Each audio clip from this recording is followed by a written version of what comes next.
About a year ago, I was given a rather nice gift. Simon Smashing Sunglasses rather kindly donated to me a fish tank, which we plugged in, put water in, put gravel in, and basically set up. A week later, we started buying some fish. Penguin tetras to start with, and we still have those same 4 penguin tetras. And we all love the fish. We find them fascinating. But the only trouble is, 60 litres is somewhat limited. And every time we go to the garden centre, we see these fish that need a bigger tank. Need 100 litres, need 150 litres or 200 litres or something like that. And as a kind of combination of my twin girl's 10th birthday on Monday, I thought, would it be great to look out for a bigger tank?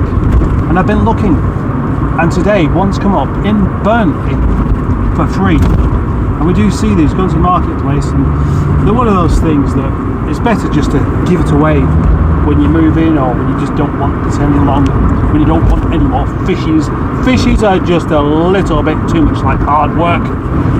Or you just didn't realise just quite how much one little fish can eat. Whatever the reason, there's always going to be a reason. I always did like tropical fish, but I wasn't really prepared for how interesting I actually find them. Some of these fish are fascinating little things. Gosh, that sounds really boring, doesn't it?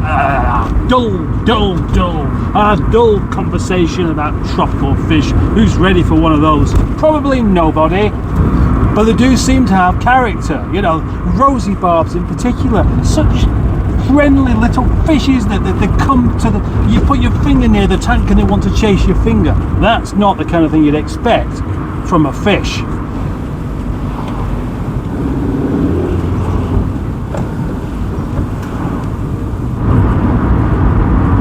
This isn't the usual kind of collection video, of course, but it's still a collection, and that still comes with the kind of worries that go with collections. Will I get there on time? Will the car break down? Will I be able to fit the fish tank in the back? I mean, it comes with a cabinet as well, a homemade cabinet, so it'll be strong, but will it fit? Will I end up with a wasted journey? Will I get there and decide I don't like it? That's a rather awkward one, being as I'm not paying for it, isn't it? That's the kind of jeopardy and fear you don't get collecting a car. Certainly I don't, anyway. Maybe you would object to me making a video about collecting a fish tank. Maybe not. In one of my very early videos, I made a video about collecting a washing machine in the back of Nigel. But nobody was watching anyway at the time, so it didn't matter. Gosh, back in the day when I had about 35 subscribers, and I'd post a video and I'd be chuffed if anybody saw it. Yep. Approach with caution. In fact, why bother at all? Every time you see a set of temporary traffic lights, it's in mind that maybe they're kind of stuck on red, because it happens so often. Or maybe what it is as a joke, maybe there's a switch on the lights that some people in the know about, and as they walk by they think like that, and they just, you know, just to make people laugh, you know. Oh yes. People are unhappy at this time of year. I know I'll cheer them up. Yeah. They'll love this, they will.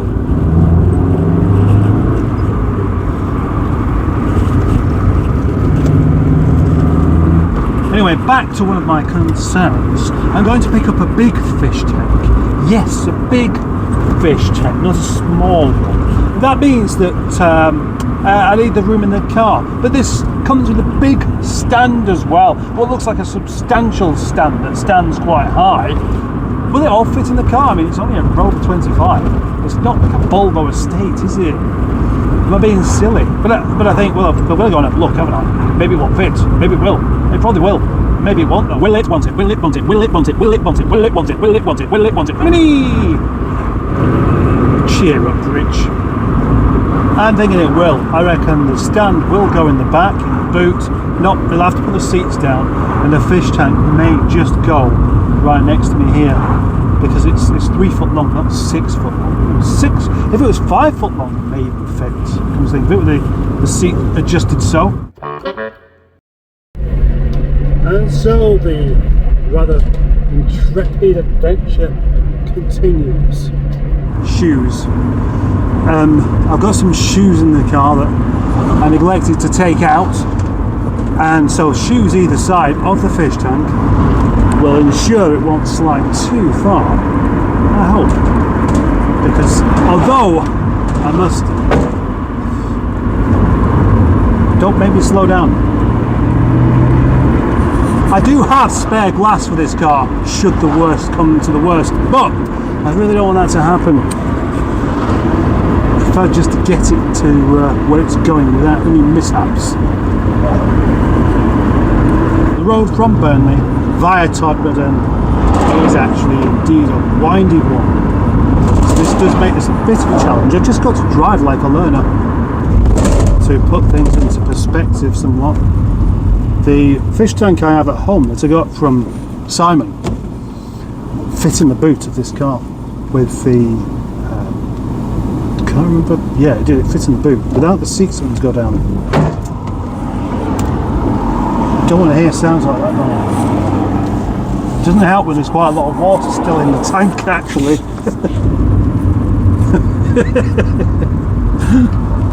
Setting off really gently.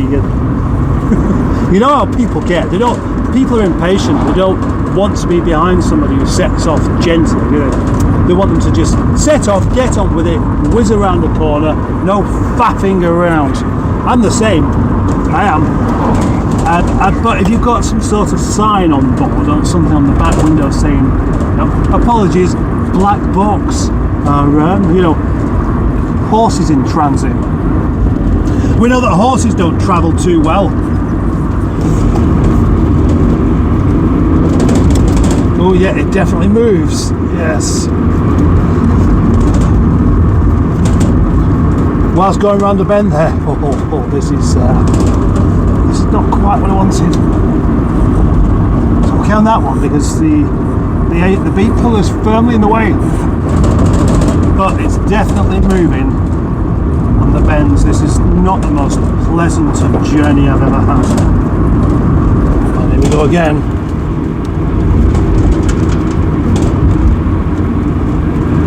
It's a very unusual way to drive. Next time I go and pick up a massive fish tank, I'll make sure that I've got some ratchet straps and stuff. I have carted around some slightly unpleasant stuff to transport, such as cables, that's what, big rolls of cable, that's one you don't want to mess with. If this slips and it hits the window, nobody's going to get hurt, but it is going to smash it. And cars, of course, transporting cars around. Again, you kind of do it quite carefully. You don't whiz around corners, not unless you're incredibly brave or incredibly something else. I've got the words. Probably need to concentrate more on my driving this than I first anticipated, actually. These bends just come from nowhere.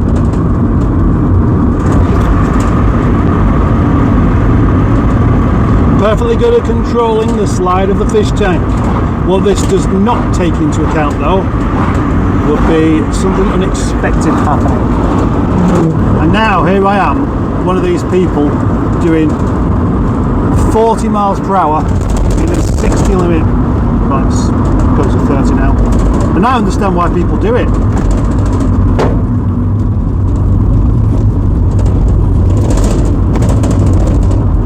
Because they're carrying a fish tank.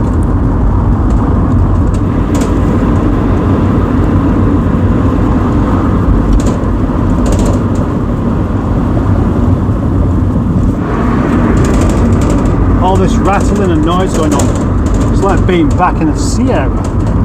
What are you carrying, Dusty, to be going this slow? Come on now. Seriously, 25 miles per hour in a 40 limit. This just makes me want that 75 Tourer. Even more, actually. You know, because it is long. I reckon both bits would have fit in the back of that, and it's got lashing hooks. Yeah, it's got lashing hooks, which means that you could just properly secure something like this without it being a problem. Not that I have any plans on doing fish tank transport, but it would have been easier, and no doubt I'd have the stuff in the car prepared for such eventualities because it's got it there ready to do the job. Right, very, very nearly back now, and I was just thinking there are no more sharp bends to go around or anything like that. But no, instead what happens is a minicab driver backing out onto the main road on a blind bend as well, where no doubt he could have just simply turned around. Gosh, that's bad driving. Seriously bad driving.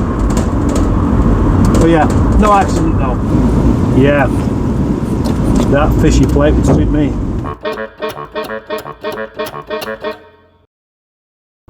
On the second journey back, feeling quite triumphant because obviously the car didn't get broken with bits of glass.